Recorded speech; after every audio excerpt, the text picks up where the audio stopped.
Assalamu alaikum student. I am Sobia Nadeem, economics teacher of class 9, 10th and first year. In the previous lectures we have started with chapter number 7 and the things which we have covered, that was the laws of returns and laws of cost.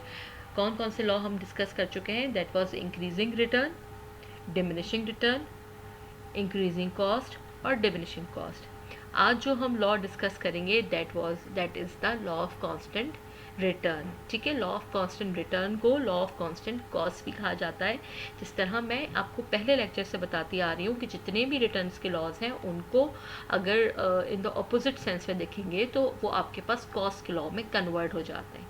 So we can say that law of constant return is also known as laws of constant cost. ये law जो है एक transition line, एक central line जो है वो maintain करता है between the two laws of return. वो टू लॉज कौन से हैं? वो that is increasing return and diminishing return. ठीक है, उसके बाद मैंने आपको बताया था कि जब भी कोई लॉ होता है तो उसको हम किससे डिस्क्राइब करते हैं? स्टेटमेंट के थ्रू हम उसको डिस्क्राइब करते हैं। और स्टेटमेंट क्या है लॉ ऑफ कांस्टेंट रिटर्न की? क्या कहता है ये लॉ कि when all the productive services are increased in a given proportion the production is also increase in the same proportion. यानी कि अगर हम फैक्टर ऑफ प्रोडक्शन को एक पर्टिकुलर प्रोपोर्शन से बढ़ाते जाएंगे तो हमें उसका रिटर्न भी उसी प्रोपोर्शन के हिसाब से बढ़ता हुआ नज़र आएगा।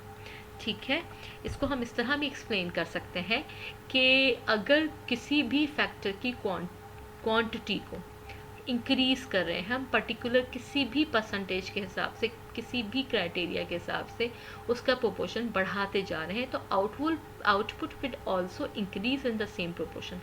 तो जो उसका आउटपुट आ रहा है वो भी उसी प्रोपोर्शन से बढ़ रहा है। सपोज कि अगर हम फैक्टर ऑफ प्रोडक्शन को 10% इंक्रीज कर रहे हैं तो हमारे पास आउटपुट भी 10% ही आ रहा है। ठीक है, ये इसकी डायग्राम आप देख रहे हैं, इसमें शेड्यूल है और इसके साथ डायग्राम भी। शेड्यूल आपको राइट साइड पे नज़र आ रहा है। इसमें हमारे पास unit of factor of production है। 5 हमने यूनिट्स लिए हैं। पहले पे हमारे पास जो टोटल आउटपुट था 100 था, सेकंड पे 200, 300, 400, 500, इस तरह ही ग्रेजुअली आउटपुट बढ़ रहा है। लेकिन मार्जिनल आउटपुट बेटा आप देखिए सब जगह 100 ही आ रहा है।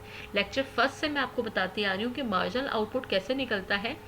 हम लोग करंट आउटपुट को नेक्स्ट आउटपुट से माइनस कर रहे होते हैं, यानी कि 200 को 100 से माइनस कर रहे हैं, फिर 300 को 200 से कर रहे हैं। तो आप देख रहे हैं जो एडिशनल नज़र आ रहा है, जो मार्जिनल आपको आउटपुट नज़र आ रहा है या उसको इंक्रीज आउटपुट कहेंगे, ये 100 ही है। और ग्राफ में देखिएगा एक्स एक्सिस पे आपके पास यूनिट्स आ रहे हैं कैपिटल लेबर के और वाई एक्सिस पे आउटपुट आ रहा है। ठीक है, और आउटपुट कौन सा है? दिस इज मार्जिनल आउटपुट या इंक्रीज आउटपुट जो कि कांस्टेंट ही नज़र आ रहा है।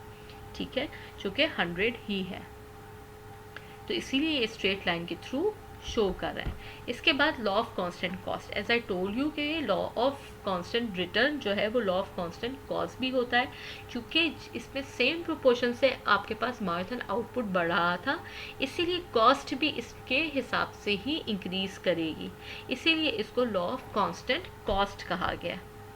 ठीक है, इसके बाद अब जो मेरे पास आप देख रहे हैं स्क्रीन पे डायग्राम आ रही है।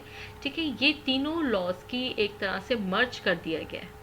ठीक है, ये जो शेड्यूल नज़र आ रहा है ये सिंगल टेबल और सिंगल डायग्राम के थ्रू आपको लॉज ऑफ रिटर्न जो है डिस्क्राइब कर रहे हैं। ठीक है, जो आप देख रहे हैं कि हमारे पास फर्स्ट कॉलम में unit of capital and labour है, सेकेंड में आपके पास टोटल आउटपुट है। ठीक है, सेकेंड में आपके पास टोटल आउटपुट है, थर्ड में इंक्रीज आउटपुट है यानी मार्जिनल आउटपुट है। सही है, तो पहले जो 3 आपके पास लेटर्स थे इसमें 1000 था, 1500 है, 2000 है। ठीक है, ये मैं मार्जिनल आउटपुट की बात कर रही हूँ जो आपको ब्रैकेट्स में लगे हुए, एक तरफ पैन का निशान से नज़र आ रहा है, एक तरफ आपके पास कर्ल ब्रैकेट नज़र आ रहा है। तो बेटा जो शुरू के थे आपके पास इंक्रीजिंग रिटर्न को शो कर रहे हैं, फिर कांस्टेंट आ गया, सही है, फिर उसके बाद डिमिनिशिंग रिटर्न आ गया। सही है, और इसको हम सिंगल डायग्राम के थ्रू इस तरह डिस्क्राइब करेंगे कि आप देखिए कि हमने एक्स एक्सिस पे यूनिट ऑफ कैपिटल और लेबर लिए हैं, वाई एक्सिस के ऊपर हमने इसके अंदर जो है यूनिट ऑफ कैपिटल लेबर लिए है, आउटपुट लिया है हमने उसमें मार्जिनल आउटपुट। ठीक है, यहाँ पे लिखा हुआ नहीं है लेकिन हमने वाई एक्सिस पे मार्जिनल आउटपुट लिया है। एम से लेकर ए पॉइंट तक इंक्रीजिंग रिटर्न को शो कर रहा है, फिर ए से बी तक कांस्टेंट रिटर्न को शो कर रहा है। जैसे कि अभी कांस्टेंट रिटर्न पढ़ा था कि 100 मार्जिनल आउटपुट कांस्टेंट ही आ रहा था, और फिर बी से बेटा पी तक वापस जो है ये आपको क्या शो कर रहा है, डिमिनिशिंग रिटर्न को शो कर रहा है। तो ये हमने क्या डिस्कस किया है, लॉज ऑफ रिटर्न जो है डिस्कस की है with the help of schedule and diagram in a single table, एक टेबल के थ्रू। ठीक है, थोड़ा सा टेबल पे वापस अगर आप देखना चाहें तो पहले जो हमारे पास था वो 1000 है, 1000 है, 1500 है और 2000 है। ये तीनों आपके पास इंक्रीजिंग रिटर्न में जा रहे हैं, बढ़ते हुए नजर आ रहे हैं।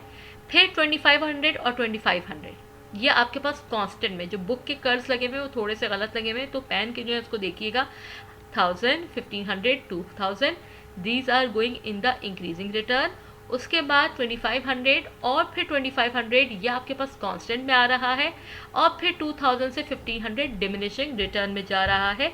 और यही हमने आपको टेबल से बताया है कि एम से लेके ए तक इंक्रीजिंग रिटर्न को शो कर रहा है, ए से बी कांस्टेंट है, और फिर बेटा बी से पी तक आपका डिमिनिशिंग रिटर्न है। इसके बाद हम डिस्कस कर रहे हैं law of cost. Laws of cost जो है वो मार्जिनल कॉस्ट है।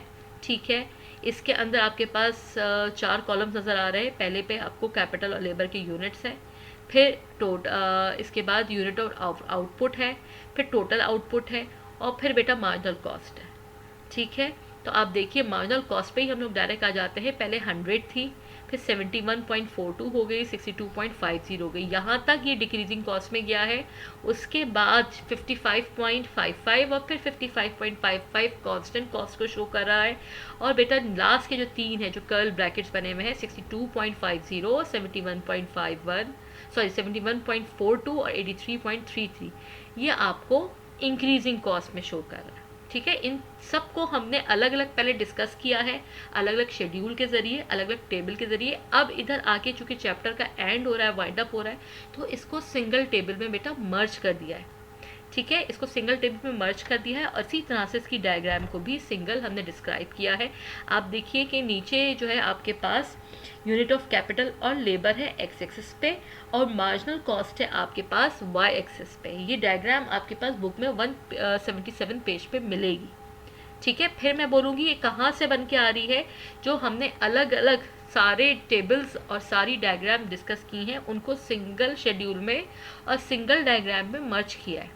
एम से लेके ए तक डिक्रीजिंग कॉस्ट है, सही है, फिर ए से बी तक कांस्टेंट है, और उसके बाद बी से लेके पी पर आपका पास इंक्रीजिंग कॉस्ट आ रहा है।